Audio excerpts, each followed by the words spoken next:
Before you assume your receipt printer is broken, try this quick reset. It solves most issues in under 30 seconds. First, power cycle the printer. Turn it off, unplug the power brick from the wall, and wait at least 10 seconds.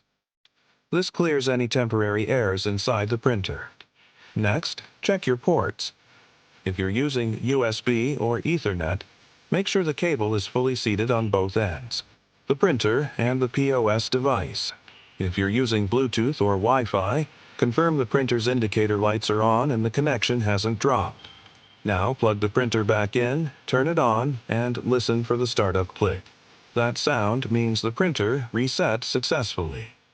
Finally, run a test print from your POS settings. If the test page comes out clean, you're good to go.